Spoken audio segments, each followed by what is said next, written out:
ولسه مع عيلة واحدة وحسام عصام على نجوم اف ام.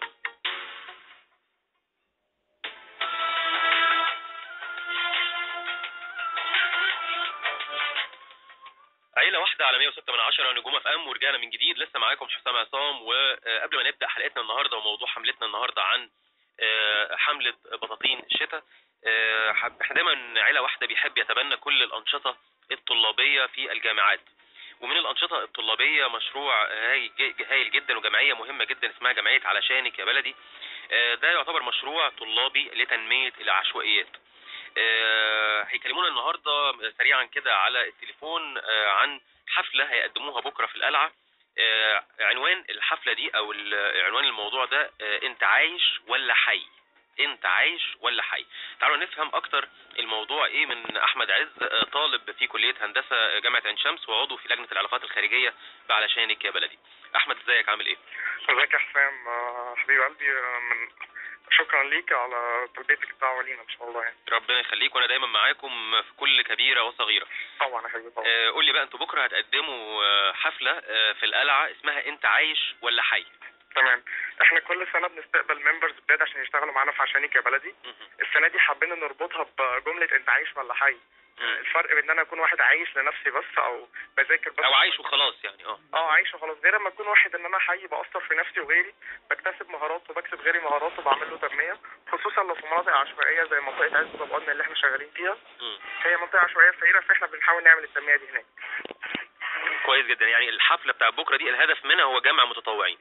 لا، هو اوريدي احنا عملنا في الكليه بوث ونزلنا عملنا انترفيوز مع الناس اللي اتقدمت وخلاص استقبلنا 100 ممبر جداد. بكره بنحتفل بيهم ان شاء الله في القلعه الساعه 5 ل 10 بالليل في محكى القلعه ان شاء الله. ودي دعوه عامه لجميع مستمعي اف ام اللي يحب يجي الحفله يشارك فيها. مجرد دخول يعني سعر رمزي 10 جنيه بس عشان يعرف الهدف من انت عايش ولا حي، زائد ان حد يشترك معانا يقدر برضه ان شاء الله بعد كده. طيب ال10 جنيه دي بتروح للمشاريع الخاصه بعلشانك يا بلدي؟ تمام. ايوه تمام. طيب احنا برضو يعني تعالى كده سريعا كده يا احمد، معلش نقول للناس يعني ايه علشانك يا بلدي، او علشانك يا بلدي بتقدم ايه للمجتمع؟ تمام. علشانك يا بلدي ده نشاط طلابي في كليه الهندسه جامعه عين شمس بقاله 6 سنين ولسه السنه السابعه ان شاء الله. شغالين في منطقه عشوائيه اسمها عزبة طبقان في مصر القديمه. احنا بنعمل ايه؟ بنعمل التنميه دي عن طريق 5 برامج سريعا كده. اول بروجرام البحث والتطوير ده عشان يعمل احصائيات في العزبه ويعرفنا ايه حاله الاسر في العزبه. في بروجرام محو الاميه وتعليم الكبار، زائد انه بيعمل لهم توعيه عن الحاجات اللي ممكن يكونوا فاهمينها غلط بسبب جو العشوائيات.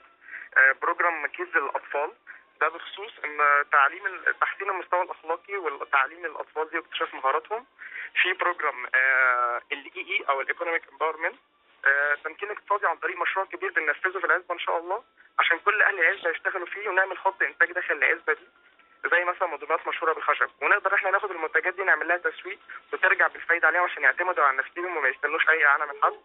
اخر بروجرام خيري لكن برضه يهدف للتنميه اللي احنا عايزين نعملها عن طريق توزيع بطاطين زي الحمله الجميله اللي انت عاملها دي، ان شاء الله رمضان او تجهيز عرايس او لحمه العيد، كل الحاجات الاساسيه اللي لازم توفرها لاي اسره في منطقه عشوائيه عشان تقدر تعمل التنميه اللي احنا عايزين نعملها دي. احمد طبعا انتوا يمكن كنتوا ضيوفي من فتره كبيره جدا، وان شاء الله خلال الاسابيع اللي جايه احنا على وعد ان شاء الله هيكون في حمله برضو كده مشتركه ما بين عيله واحده وعلشانك يا بلدي. تمام. وان شاء الله هنتكلم فيها اكتر واكتر عن كل الانشطه بتاعتكم اللي انتوا بتقدموها لخدمه المجتمع. يا حسام ان شاء الله شهر 2 هنجدد ال3 مدارس تاني اللي كنا عملناهم قبل كده ان شاء الله. حمله سكول ميك اوفر او تجديد مدارس العزبه ان شاء الله تبقى مساعدتك ان شاء الله مساعده يعني ربنا سبحانه وتعالى ومستمعين نجوم اف ام قبل اي حاجه.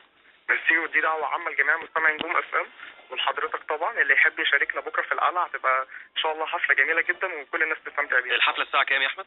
الحفله من الساعه 5 للساعه 10 ان شاء الله، هيبقى فيها في اي بيز وهيبقى فيها كمان ميديا جايه تصور ان شاء الله. الناس تستمتع بيها، واهلا باي حد يحب يتعرف عشانك يا بلدي ويثبت ان هو حي بوجوده في عشانك يا بلدي او اي حاجه زي عشانك يا بلدي او اي واي بي. احمد عز طالب في كليه هندسه وعضو لجنه العلاقات الخارجيه في جمعيه علشانك يا بلدي، بشكرك جدا وبحييك وبتمنى لكم التوفيق ان شاء الله، والحمله بكره ان شاء الله والحفله تقدم نجاح كبير جدا اللي انتم ان شاء الله منتظرينه واكتر، وان شاء الله تكونوا ضيوفي قريب جدا في عيله واحده. ميرسي يا حبيبي، ميرسي قوي. السلام عليكم. بشكرك جدا، ميرسي جدا ليك يا احمد.